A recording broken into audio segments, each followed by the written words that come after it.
Assalamu alaikum. So for this module, I am to present to you the educational thoughts of three great Indian thinkers, Mahatma Gandhi, Dr. Zakir Hussain, and Swami Vivekananda. This is presented to you by yours truly, Salma Yusuf Ben Umpaso, the sixth reporter for EDUC500 Sociological and Philosophical Foundations of Education.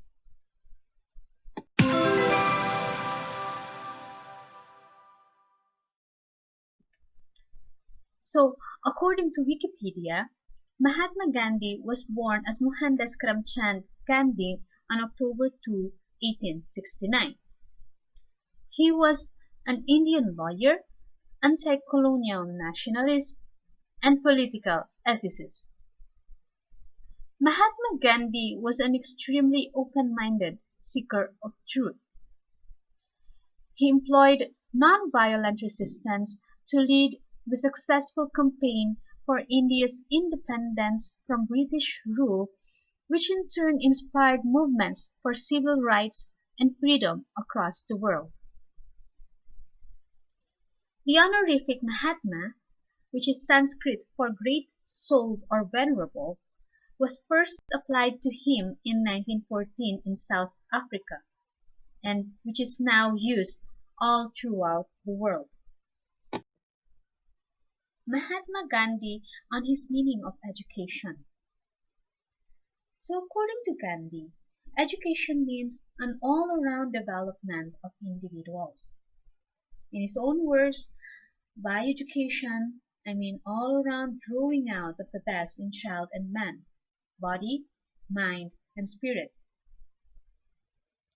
His conception of education stands for harmonious development of all aspects of human personality in relation to physical, intellectual, and spiritual. On his philosophy of education, Mahatma Gandhi advocated for free and compulsory education for all children from 7 to 14 years of age. He also emphasized the importance of using the mother tongue as a medium of education, which is in our case, it could be Maranao, Bisaya, or Cebuano, Filipino or Tagalog, or English, or whichever language that our students could best relate to. The mother tongue would allow children to express themselves effectively and clearly. If a child learns through mother tongue, then he can easily learn ethical and moral values and importance of national heritage. Correlated teaching. Mahatma Gandhi considered knowledge as a whole, with each and every subject interrelated to each other. So for example, in its most basic sense, if a student is doing a project or craft work, he or she is required to have some economical skills to buy the raw materials and to keep an estimate cost for those materials. Okay, so buying and keeping a cost estimate for materials needed for a project is related to the project that the student is doing. In the aspect of self-sufficiency, the basic education should provide such training that one can realize the immediate aim after or during the basic education. So the student should be able to produce their own necessities in life, such as clothing, foods, dwelling, for example, after um, after the basic education. Okay, so that is self-sufficiency. In the aspect of curriculum of the basic education should be consisted of craft, the mother tongue, social studies, natural science, and music. Next is non-violence or ahimsa. So Mahatma Gandhi, one of the believes that one of the aims of basic education is to shape an ideal and responsible citizen who will develop virtues like non-violence to avoid antisocial activities. So he emphasized on non-violence and peace. So this philosophy is on the social skills of social skills education of the student. One should be able to live peacefully with each other. Next is an ideal citizen. So education prepares ideal citizens of the nation who are responsible and sensible to their duties and rights. So education is not just on an individual level. So according to Mahatma Gandhi, education has a larger role to the nation because education shapes and prepares and educates ideal citizens that will serve the nation. Okay. On human unity, Mahatma Gandhi emphasized on human unity and unity and diversity. So when we say unity and diversity, it means being united despite one's difference, despite each and everyone's differences to each other. In case, for example, in case of skin color, or in India's case, the caste system. So India has this caste system. It's okay. It's like a social structure that divides different groups of people into categories according to their birth and their wealth, for example. So Mahatma Gandhi believes that people should be able to be united despite their caste or their class. And then lastly, for universal love, education must be able to teach students or its learners the universal love. Okay, universal love as in love for your neighbor, love for being, love for living, and love for service or for learning. Okay, it is one of the core Gandhian philosophy, the universal love. So, in summary, here are Mahatma Gandhi's aim of education. So first, the cultural aim. Next, the harmonious development. Third, the cultivation of higher values in life. Next is the moral aim. Then the social and individual aim. And then lastly, the ultimate or the perfect development aim. So here are Mahatma Gandhi's methods of instruction. Gandhi recommends the following methods of instruction. First, the mother tongue as a medium of instruction. Okay, mother tongue should be the basic language for communication and instruction at basic level. Okay, then the productive or the basic craft as the basis of all education. So Mahatma Gandhi emphasized activity-based learning. Activities like paper designing, carpentry, fruit and flower cultivation, and so on. And then teaching through creative and productive activities. Then learning by doing or activity-based method of teaching. And then learning by living, service and participation, and then self-experience. And lastly, uh, the method of lectures and questioning and discussion. Okay, as for discipline, Mahatma Gandhi emphasized that discipline is an important aspect of education. Okay, the main aim of education is to build citizen for country and to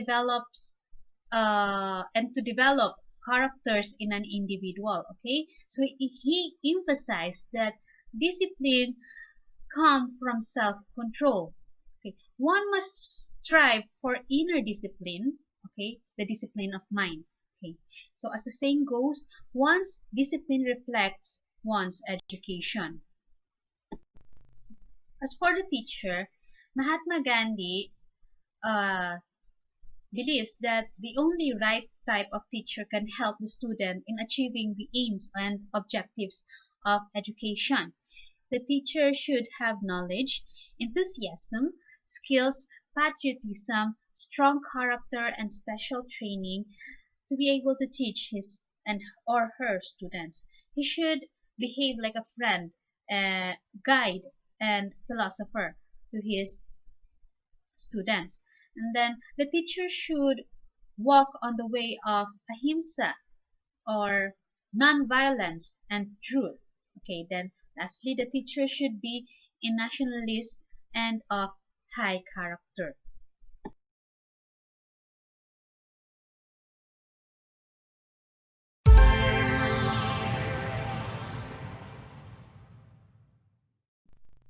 So our next um, Indian great thinker is Dr. Zakir Hussain, or Zakir Hussain Khan. Okay, so he was born on February 8, 1897, and he was an Indian economist and politician who served as the third president and the first Muslim president of India. He was an educationist and a man of great intellect by nature. On his thoughts on education, uh, Dr. Zakir Hussain believed that education must be developed in balance, where the abilities and the capabilities of a person should be formed in and developed in right proportions. Okay? He embraced the idea that real education is about self-actualization. According to Dr. Zakir Hussain, education is not only to know that which is unknown, but also that which is innate education they were born with can develop them accordingly. Education is about total development of human brain. According to him, it's not just knowing what you don't know, but that which education, another role of education is to develop the innate skills or knowledge that the person has with him when he was born. Okay, then another quote from him: the overall development should be the main objective of education. Dr. Zakir Hussain and his views on education. So Dr. Hussain enumerated the problems that he noticed on the current educational system of India in his time. Okay, number one, it is sitting for long hours silently in the classroom. This type of teaching is very unchildlike. Okay, it is receiving lessons in a passive manner. So this type of teaching, this system kills the nature of a child. Okay, so Dr. Zakir um, thinks or believes that teaching should be more active instead of passive. Next is the scarcity of good teachers. Okay, according to him, what is available in the current system are teachers that are cruel, harsh, and strict. Okay, this type of teachers are in no way good for the development of the students. Third one is the heavy and meaningless curriculum. Okay, this type of curriculum is another source of indiscriminate hardship for the students. Teachers Teachers should create lighter and more relevant and timely curriculum for the learners. And then lastly, it is the notion that education must be the shaping of students according to some genetic type. Okay, Dr. Hussain believes that education is not the process of pressing students into a specific shape, but instead it is letting loose and setting students free with respect to the unique and specific individuality of each student. On the aims of education, Dr. Zakir Hussain believes that education should develop a sense of common national ethos or character to the students. It should also develop higher values of life, qualities of citizenship, positive attitude, a sense of social responsibility, and vocational efficiency. Education should also derive inspiration from traditional knowledge and real work experiences. Okay, so the four essential values that must be instilled to students are health, strength, beauty, and cleanliness. So the first one, when one pursues health, he finds himself pursuing the objectives of a healthy body, healthy mind, and a healthy character. So when it comes to strength, a strong, vigorous body enables one to be strong, alert, disciplined mind, and a strong character. Such a person possesses a firm, efficient, persevering, and thorough personality. And then for beauty, it refers to the beauty inside and outside, as well as the beauty of the world around the person. And then lastly, for cleanliness, the objective of a clean body entails one to have an unblotted clean mind and clean life. Okay? Okay, as for the teacher's role, the teacher must make all efforts to lead his pupils to acquire higher values of life. This he should do through developing the student's personal conduct and character.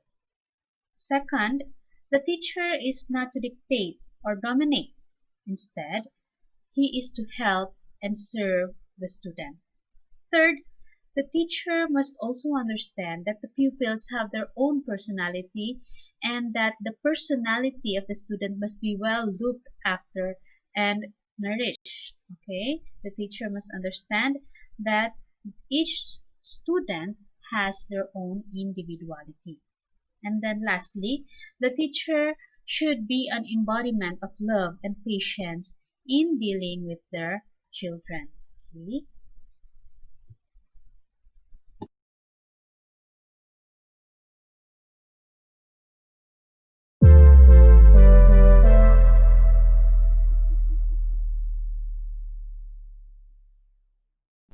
The third great Indian thinker in our lesson is Mr.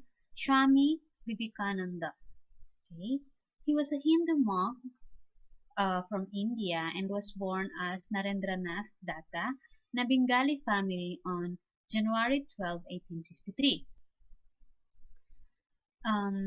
He was the chief disciple of Ramakrishna Paramhamsa, or Ramakrishna in short, to whom he received his spiritual education.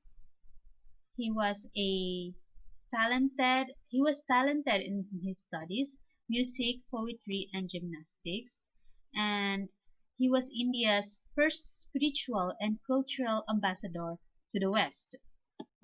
Vivekananda realized three things are necessary to make every nation great.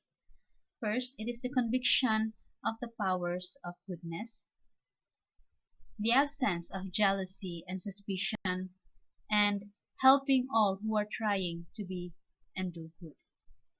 According to him, a country's future depends on its people, stating that man making is my mission.